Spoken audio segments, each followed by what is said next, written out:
The world watched as Washington, D.C. prepared to bid farewell to Dick Cheney, one of the most influential, divisive, and powerful political figures in modern American history. On November 3, 2025, Cheney passed away peacefully at the age of 84, surrounded by his family. His death, caused by complications from pneumonia and long-standing cardiac and vascular disease, marked the quiet end of one of the most influential and divisive chapters in American political history. His funeral service has been scheduled for Thursday, November 20th at 11 a.m. Eastern Time to be held at the Washington National Cathedral, a place where generations of American leaders have received their final honors. As news of his passing spread, tributes and criticisms arrived almost simultaneously. To many, Dick Cheney was a symbol of strength and loyalty. To others, he represented an era of war, secrecy, and hard decisions that reshaped America and the world forever. President George W. Bush, who stood beside Cheney during some of the most turbulent years in U.S. history, said, "He was the one I needed, a calm and steady presence in the White House amid great national challenges." Richard Bruce Cheney was born on January 30, 1941, in Lincoln, Nebraska, and raised in the oil town of Casper, Wyoming. His father worked for the Department of Agriculture. His mother, a former softball star, was known for her discipline and strength, qualities her son would later carry into politics. He won a scholarship to Yale University but struggled to adapt. He would later admit, half-jokingly, that he fell in with kindred souls who thought beer was one of life's essentials. After leaving Yale, he returned home, earning both his bachelor's and master's degrees in political science from the University of Wyoming. His early 20s were rocky. He was twice arrested for drunk driving. But those moments served as turning points. From that point on, Cheney dedicated himself to discipline and purpose.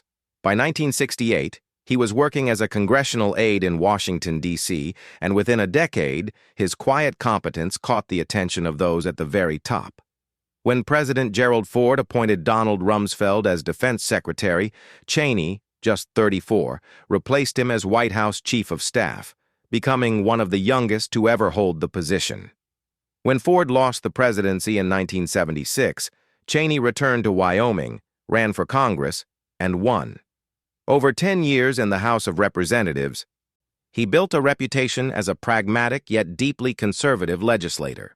By 1989, his experience earned him a new role, Secretary of Defense under President George H.W. Bush. It was here that Cheney's national image took shape. He oversaw Operation Desert Storm, the U.S.-led mission to liberate Kuwait from Saddam Hussein. The victory was swift, decisive, and celebrated. Cheney's calm authority during the conflict made him a Republican hero, a man of restraint and control. Some even believed he might one day be president. But destiny had something else in mind. When George W. Bush ran for president in 2000, he asked Cheney to lead his vice presidential search committee. After weeks of interviews, Bush came to a conclusion. The best choice for vice president was the man sitting across from him. And so, in January 2001, Dick Cheney was sworn in as the 46th Vice President of the United States. Then came September 11, 2001, the day that changed everything. When the Twin Towers fell, Cheney was inside the White House, immediately taking command in an underground bunker. As confusion and fear gripped the nation, he became a central figure in the emergency response, decisive, unflinching, and deeply protective of the country's security. But what followed would define his legacy, for better and for worse. As one of the main architects of the War on Terror, Cheney pushed for the invasions of Afghanistan and later Iraq, convinced that America had to eliminate threats before they struck again. When weapons of mass destruction were never found in Iraq, the criticism was fierce. Many accused Cheney of driving the nation into a war built on faulty intelligence. But Cheney refused to back down. An extraordinary attack, he said, demanded an extraordinary response. For him, it was about security, not politics. Over time, though, the wars grew longer, the casualties higher, and public patience thinner. Still, Cheney remained unmoved by popularity. He once said, "I'd rather be right than popular." It was a statement that summed up his entire political career. As the years passed, America changed, and so did its politics. The rise of Donald Trump marked a sharp departure from the world Cheney once commanded. The party of Bush and Cheney had given way to something new, populist, nationalist, and less interested in foreign intervention. Cheney watched with concern. He became one of Trump's most outspoken critics, calling him the greatest threat to our republic in American history. In 2024, Cheney shocked his own party when he announced that he would vote for Democrat Kamala Harris rather than back Trump's campaign. Trump responded by calling Cheney an irrelevant Reno, a Republican in name only. It was a bitter irony. The man once viewed as the conservative soul of the GOP had lived long enough to become an outsider in his own movement.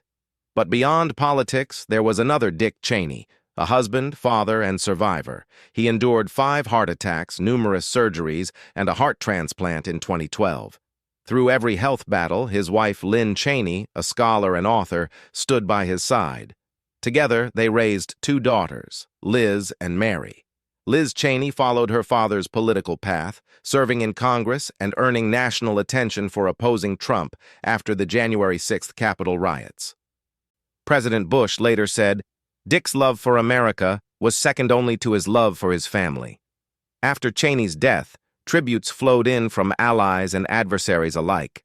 Condoleezza Rice called him patriotic to his core, a mentor and friend who taught me courage in public service. House Speaker Mike Johnson added, "Scripture tells us to give honor where honor is due." Dick Cheney served as Vice President, Secretary of Defense, Congressman, and Chief of Staff. Honor is certainly due to him. Senate Majority Leader John Thune praised Cheney's intellect and commitment, saying he was a lifelong public servant who believed deeply in this country. Even the White House ordered flags lowered to half-staff in his memory, a quiet but unmistakable symbol of respect. But not everyone shared in the mourning. Among many Iraq War veterans and civilians, Cheney's death reopened wounds that never healed. Christopher Goldsmith, an Iraq veteran, said, "Most people recognize Dick Cheney as someone who created a massive problem that ended up in hundreds of thousands of deaths. I can't say any veteran I know would shed a tear." From Baghdad, Iraqi novelist Sinan Antoon told the BBC, "Cheney's legacy is chaos and terrorism. The invasion destroyed Iraq's infrastructure and unleashed violence that continues to this day." Even Cheney himself, in rare moments of reflection, admitted that the intelligence failures of the Iraq War were devastating, though he never expressed regret for America's broader response to 9/11. Throughout his career, Cheney was often called the ultimate Washington insider. He understood power, how it moved, how it worked, and how to wield it. As vice president, he reshaped the office itself, transforming it from a ceremonial role into what many described as a shadow presidency. He was deeply involved in everything: military operations, intelligence policy, and national security strategy. To supporters, Cheney was a man of vision, courage, and clarity. To critics, he represented secrecy, manipulation, and unaccountable power. And perhaps both can be true. Now, as Washington prepares for his final farewell, the tone is one of reflection rather than celebration. Inside the grand Washington National Cathedral, sunlight will fall through stained glass windows as family, dignitaries, and world leaders gather to remember him. His burial site has not been publicly disclosed out of respect for the family's privacy. And while it remains uncertain whether Cheney will lie in state at the Capitol, congressional leaders have quietly discussed granting him that honor, an acknowledgement of his enduring impact on the nation he served. For a man who once operated at the center of global power, this final ceremony feels intimate, almost understated. In the end, Cheney's life was defined by contradiction. A warrior and strategist, a patriot and a polarizer, a man both admired and condemned. He once said that history would be his judge, not polls, not politics. And as history writes its verdict, one truth remains. Dick Cheney changed the course of America. As the funeral procession moves through Washington, the city he once commanded feels quieter now. The flags hang low, the cathedral bells prepare to toll. Through the solemn hymns and whispered prayers, America will say goodbye, not just to a man, but to an era. For some, it will be a farewell filled with respect. For others, a moment of reckoning. But for all, it will be a final goodbye to Richard Bruce Cheney, the 46th Vice President of the United States.